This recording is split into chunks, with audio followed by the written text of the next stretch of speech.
Hey, this is Jonathan Lewis with the Welding Tips and Tricks podcast. Welcome to another Stubby episode. Today, Roy Crumbrine will tackle a question on holding tolerances. This Stubby episode is brought to you by CK Worldwide. CK Worldwide is the standard in TIG welding. We'd like to highlight their MT200 AC/DC 200 amp TIG welder. I've had one of these for a little over a year, probably close to 2 years now. It is my go-to machine in the field. Love the machine, great arc, great characteristics, works very, very well. In fact, I've beat the snot out of this thing and not had a single problem with it. If you are in the market for a 200 amp TIG welder, highly recommend you check out CK Worldwide's MT200. CKWorldwide.com for all your information. And without further ado, here is Roy. Quite often I get asked, what's the best way to hold tolerances?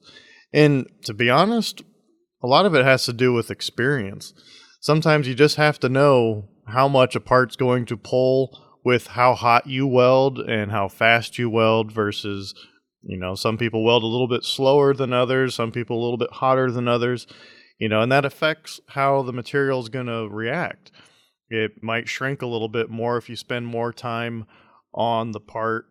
But if you're working on parts that are, say, in a machine shop or in a sheet metal shop or whatever, they have tolerances that they have to hold on their end. So by the time it gets to you, everything has passed and is within tolerance, you hope.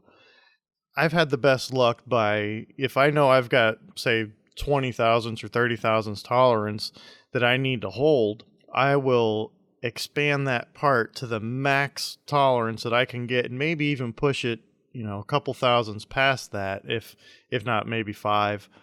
So if my tolerance is 30, I'll tack the part at 35 thousandths over the nominal dimension. That way I've got 30 thousandths for it to shrink to be nominal. And then I also have the extra 30 thousandths on the bottom side of the dimension. So I've got a full 60 thousandths to play with at that point. So now if you tacked it right at the perfect nominal number where it needs to be, you only have 30 thousandths to play with. So that's why I like to go on the top side of everything. That way, again, you've got more room to play in. And again, sometimes if you can get like a setup piece, say you work in a sheet metal shop or you're working for a sheet metal shop or a machine shop and they have a setup piece that's no good and they're just going to throw it away anyways, you can always weld that up and measure it when it's all done, and that'll tell you how much it's going to shrink, or at least give you a very good ballpark if you have no clue where to start. And I've had really good luck with that in the past with using setup parts that were scrap anyways. But the main idea, if you're getting into machine shop work or highest tolerance sheet metal stuff or aerospace work or anything along those lines, you've got to be able to hold your tolerances.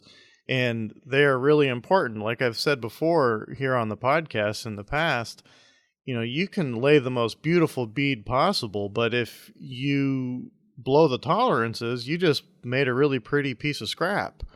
So it's not all about laying a really nice weld to be able to post on Instagram or something. Sometimes, if not all the time, the dimensions really, really are critical. And if you can't hit those dimensions, you got to kind of take a step back and think about what it is I need to do to make sure I can hit these dimensions.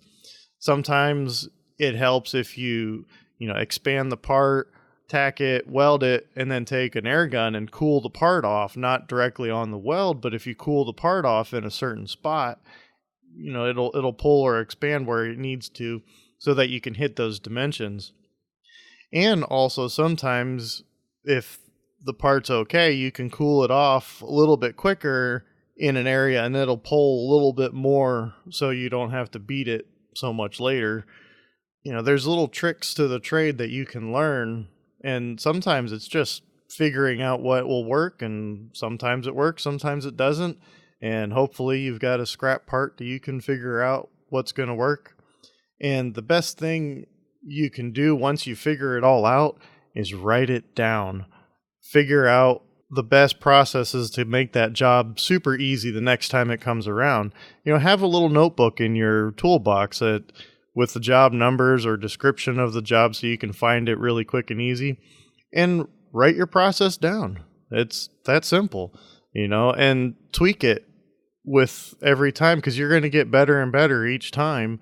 Every time you do it, modify your notes. And eventually you'll get to where you remember it and you don't have to go back to the notes. But sometimes like in sheet metal shops, sometimes you don't get to do every job every single day. Sometimes it's like, I did this one a year ago. What did I do? What tools did I use? Oh, let me grab my notes. Oh, right here. And then, your boss asks you, like, how'd you do that? It's like, well, use my notes.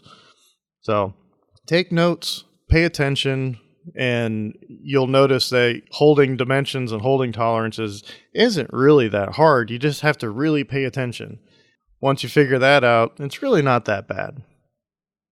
All right, and that wraps up another Stubby episode. We want to thank Roy for tackling the question on holding tolerances. We also want to thank CK Worldwide for sponsoring this episode. Head over to ckworldwide.com for all your TIG torch needs. And if you have a question for our Stubby episodes, be sure to send it to weldingtipsandtrickspodcast@gmail.com or send us a DM, and we'll be sure to add it to the queue and get your question answered. Until the next Stubby episode.